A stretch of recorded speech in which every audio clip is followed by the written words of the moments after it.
ఇటీవల తెలంగాణ వర్గీకరణ అసెంబ్లీలో ఎస్సీ వర్గీకరణ బిల్లును ప్రవేశపెట్టి ఆమోదించడాన్ని తీవ్రంగా ఖండిస్తున్నామని, ఇది మాలలకు పూర్తి వ్యతిరేకమైన బిల్లుగా పరిగణిస్తున్నామని మాల సంక్షేమ సంఘం జిల్లా అధ్యక్షులు కొప్పుల రమేష్ అన్నారు.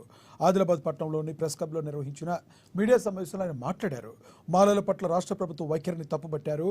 సీఎం రేవంత్ రెడ్డి సుప్రీంకోర్టు తీర్పును అనుసరించకుండా, ఏకసభ్య కమిషన్ నివేదికను పరిగణలోకి తీసుకోకుండా కేవలం మాదిగలకు లాభం చేకూర్చేలా ఏకపక్షం వ్యవహరించారంటూ ఆయన దుయ్యబట్టారు.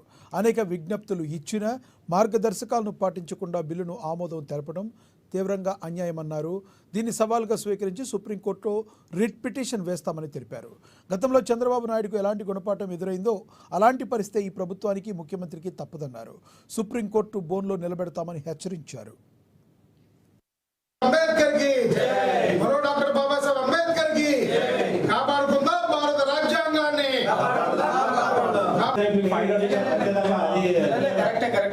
మాల సంక్షేమ ఆధారంలో ఈరోజు ప్రెస్ మీట్ నిర్వహించడం అనేది జరుగుతుంది. మొన్న 18th రోజు అసెంబ్లీలో సీఎం రేవంత్ రెడ్డి గారు వర్గీకరణ బిల్లు పెట్టడం జరిగింది.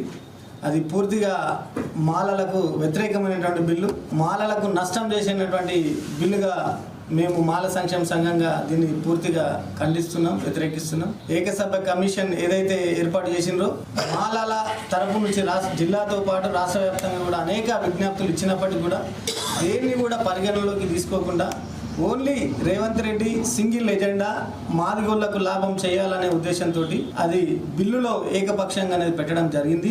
అంటే 2011 సెన్సెస్ ఒకటి తీసుకోవడం ఒకటి, సుప్రీంకోర్టు గైడ్ లైన్స్ పాటించడం అనేది రెండవది, మూడవది ఏంటంటే ఎటువంటి సర్వే కానీ చేయకుండా చేయడము, ఇంకొకటి ఆర్టికల్ రాజ్యాంగం ఇచ్చినటువంటి 341ని కూడా ఎటువంటి సలహా దాంట్లో ఉన్నటువంటి గైడ్ లైన్స్ పాటించకుండా చేసింది. కాబట్టి దీన్ని మేము సవాల్గా స్వీకరిస్తున్నాం.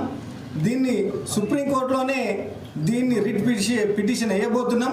గతంలో చంద్రబాబు నాయుడు చేస్తే ఎటువంటి గుణపాఠం జరిగిందో ఈ ప్రభుత్వాన్ని, ముఖ్యమంత్రిని కూడా వర్గీకరణ అన్యాయంగా చేసిందని చెప్పి సుప్రీంకోర్టు బోన్లో నిలబెట్టబోతున్నామని చెప్పి దీన్ని ప్రభుత్వాన్ని హెచ్చరిస్తున్నాం. ఈ ప్రభుత్వాన్ని మాలలకు వ్యతిరేకంగా చేస్తున్నటువంటి మాలలకు వ్యతిరేకి ప్రభుత్వంగా మేము ఈరోజు దీన్ని టీటీ